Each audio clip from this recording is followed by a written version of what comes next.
They'll soon get lined up 2 by 2 and ready to go for the first of a pair of races scheduled for 25 laps today for race number 1. Kyle Kirkwood in that gray and blue car for Andretti Autosport, and then the orange number 26 of Linus Lundqvist, who has already won the pole for race 2. Will start on the outside, and it's go right out of 14, and they will wave it off. They wave off that start. This is a difficult track to get lined up for with that little kink coming out of 14. There's not a lot of room to get everybody side by side. Now we're lined up, ready to go, watching for the green. Looks good this time. Kirkwood controlling the field. For the first time since 2012, Indy Lights is ready to go. From Belle Isle, Kirkwood gets the early advantage. Lundqvist looking, Sowery peeking, side by side back there for 5th. It gets really tight side by side through these concrete canyons. It's rough. The cars are dancing around on cold tires. As a driver, you're just trying to keep it underneath you, take advantage where you can, but also don't make a mistake that ruins your day. Daniel Frost in that red and white car took a look on David Malukas. Malukas maintains the position. Peterson trying to work on McGinnis, not there, and Bogle goes around, and Saravelli has to hit the brakes to avoid him, but I don't think they made contact. I don't think there's contact. It'll be interesting to see if Christian Bogle can find reverse, get out of the way. Antonio Saravelli as well, find reverse, back out, and we can stay green here. I think both cars are moving again, so we will stay green. And meanwhile, Kirkwood, and let's see if there's any kind of damage for Bogle as he tries to get back up to speed. Kirkwood by about 2 car lengths on Lundqvist, 3 or 4 more back to Toby Sowery as we look again to what happened. You can see, there's contact right at the apex between Saravelli and Bogle. Bogle's maybe checking up a little bit with those cars dicing in front of him. Antonio gets in there a little bit hot. As you can see, Lashtoshkin has a little bit of contact on his front wing, but that Saravelli contact spins Bogle around. Good run here, trying the outside. Headed to turn 3. McGinnis has the preferred line. Peterson around the outside. Can he make it stick? He scuffed the wall, or at least got a little bit squirrely. They're still side by side. Peterson is still in it. How about the respect from these drivers to keep it side by side through turn 1 and 2, the fastest 2 corners on the racetrack. Heavy braking. I don't know. Oh, Peterson, big slide. He kept it out of the tires, but didn't get the pass done. It's great racing from these 2 young drivers. I don't know how he kept it going after turn 3. I think both of these guys are going to be thinking about catching their breath and figuring out what just happened, and then Benjamin Peterson, how he's going to make that pass complete. And again, McGinnis has a nice gap, but let's go back again. Oh, man. Look at that slide. Drifting through turn 1, getting on the curb, keeping it off the wall, keeping it out of each other. I can't stress enough the talent to each of them. With those, he did not leave much room to that tire pack.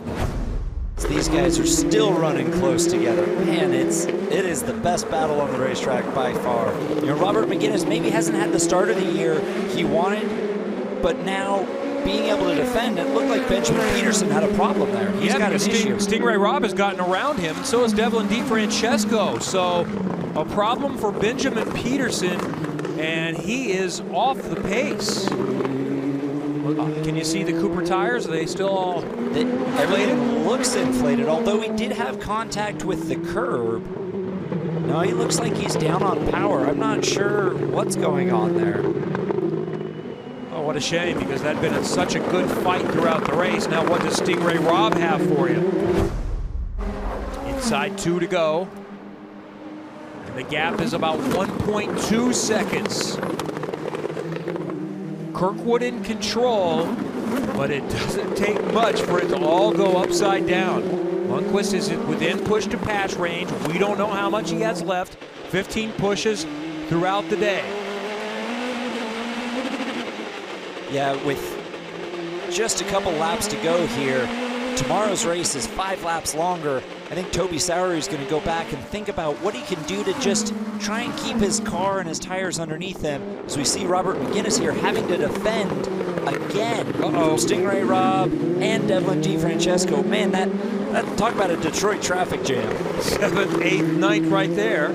I experienced that yesterday. This is at a quite quicker pace, and Stingray Robb trying to go around the outside. Can he hang on? No. McGinnis maintains it, and they come together as pieces go flying. Who's damaged? McGinnis is in front of DeFrancesco, and Stingray Robb is slowing. Devlin DeFrancesco is going to try and take advantage of both the contact here and McGinnis unsure what he's got underneath him. This is not really a place to pass, and these guys tried to run side by side. McGinnis and Stingray Robb come together pretty aggressively. And Lundqvist is within more range, inside a second, down to 0.8 of a second on the final lap. Lundqvist is pedaling as hard as he can. His last best shot is coming up here out of turn 6 and that long run down to turn 7. The right-hander right here, such a critical corner. What kind of run on exit can Linus Lundqvist get? Within push-to-pass range. That was nice and clean from Kyle Kirkwood. I think Lundqvist is on the button, but is he going to be close enough? And if he can't get him here, will he be close enough to maybe force Kirkwood into a mistake? Kirkwood through turn 7. Through 8, 9, 10, 11 will be a right-hander with the fountain in sight. Kirkwood looking to climb back closer in the championship. Malukas back there trying to hang on to the lead by maintaining 5th position. You saw Kirkwood look in his mirrors. He knows Linus is back there.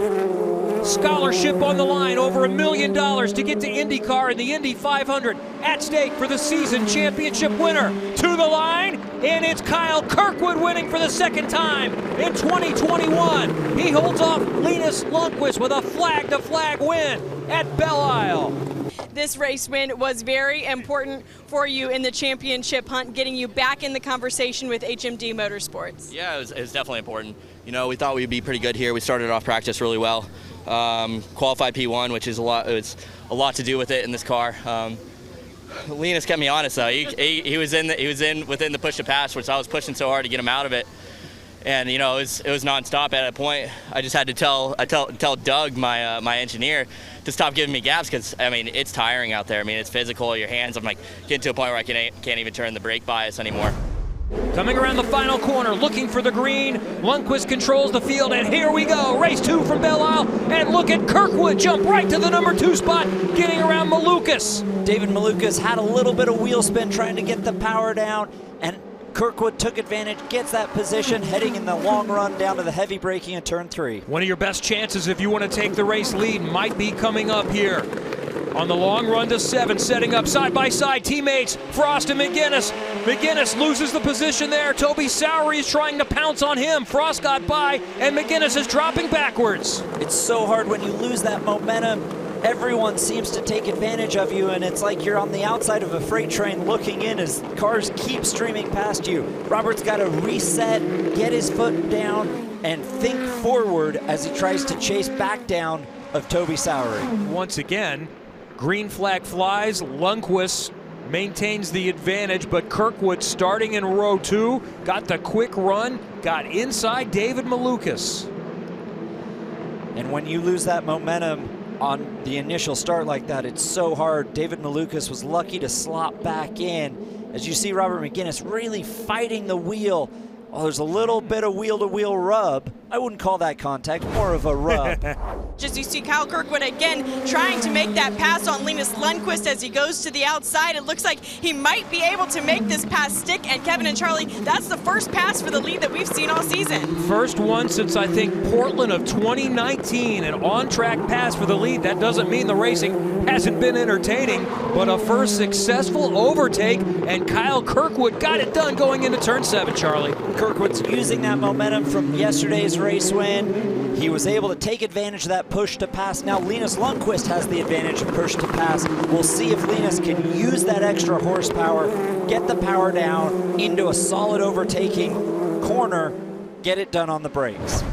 Peroni looking to the outside. Can he go the long way around? Oh, no, he can't, into the barrier. Oh, he almost had it cleared. I think that's going to bring out a safety car and go full course yellow here, Kevin. That is a hard contact into the tire barriers. And for the moment, Peterson is still trying to work on him. Now the yellow comes out. full course caution, heavy contact for Alex Peroni. Turn 3, trying to go the long way around on Robert McGinnis. You can see when he gets outside of that groove, the grip just disappears here on the streets of Belle Isle. The line is so narrow. Talking about the IndyCar qualifying, they're working within inches. Alex Peroni trying to go the long way around. He had it under braking. I think he could have turned in a little harder. Maybe he just didn't expect Robert McGinnis to give him quite as much room. Restart is coming, not to the halfway point yet. Lundqvist, Malukas, Sowery, ready to pounce. Kirkwood back on the gas, coming through that final kink of a corner and on the main straightaway. Kirkwood controls the restart. Sowery in fourth, taking a little bit of a look on the championship leader, Malukas. Can he get him for the final podium spot? No, not through turn 2 as they head through another passing zone down towards turn 3. Mixing up in the back. DeFrancesco trying to go the long way around on Daniel Frost. The yellow and red cars battling. We saw that got Alex Peroni into trouble. DeFrancesco, the discretion, the better part of Valerie, tucks back in. Daniel defends into the next corner. I think on the restarts, David Malukas, it takes a little while for his tires to come in as we see wheel-to-wheel battle all the way through the field. For 5th right there, that battle, Frost trying to hold off DeFrancesco immediately allows the top 4 to check out just a little bit. Oh, as we see Daniel Frost in the wall. Turn 11. And he had been running in 5th, battling throughout the day. You know, he missed, we were on board with him, and he missed that apex at 11. We'll see what happens here. That thing just bounced over a bump, maybe missed the apex.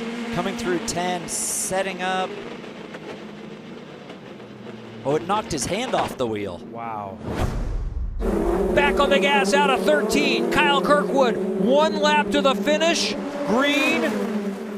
And here we go again, and Lundqvist is going to take a look to the outside. Kirkwood maintains the position. Malukas in 3rd, Sowery in 4th, battling further back, but the story is up front, and Kirkwood hangs on to the lead. Lundqvist got a much better restart there. If I'm him, I'm thinking about if I can't get a look into turn 3, if I've got any push to pass, I'm using it into turn 7. Benjamin Peterson made the pass in turn 1. Robert McGinnis goes by Stingray Rob as well. That momentum is so critical around here. Here we come into turn number 6 with one more really good chance to come. If anybody's going to get it done, it's probably headed towards the 7. Kirkwood is already starting to gap. Maybe Malukas can take a look at Lundqvist for 2nd. The long run into the right-hander in turn number 7. Kirkwood seems to be in control, barring a mistake. When you're out front like this, the pressure's on. All he has to do is hit his marks, make sure to stay within that grip, hit the brake points, keep it clean, and bring it to the checkered. As it stands, 4 points separate the top 3 in the championship as we get close to the midpoint of the season. This is round 8 of 20. One more turn to go for Kyle Kirkwood. He has built a +1 second gap. Lundqvist in 2nd, won't have anything to say. Checkered flag, it's a doubleheader sweep at Detroit. Kyle Kirkwood vaults himself right back into the championship standings with a win at Belle Isle. Lundqvist comes home in 2nd. He takes over the championship lead, 1 point in front of David Malukas, who finishes 3rd. What a weekend for Kyle Kirkwood, though, winning both ends of the doubleheader. Sweeping the weekend here on the streets of Detroit. And Kyle, we spoke just before the race today, and you said there hasn't been a pass for the lead yet this season. I'm going to work on that. You certainly did. I mean, I was trying to work on that all season, but I was able to make it happen now. Linus made a mistake on those first couple laps. It seemed like their tires didn't come up as quick as ours did, and we were just really strong at the start, and I was able to utilize push to pass to get by them, which was absolutely phenomenal. Awesome race. I couldn't be happier with that. That helps us so much with the points. Great weekend. I wish we got that pole, but I'll take it from 3rd. That's even sweeter, I think, because there hasn't been many passes this year, so I'm really happy with it. Watch the Rev Group Grand Prix, Sunday, June 20th at noon on NBCSN.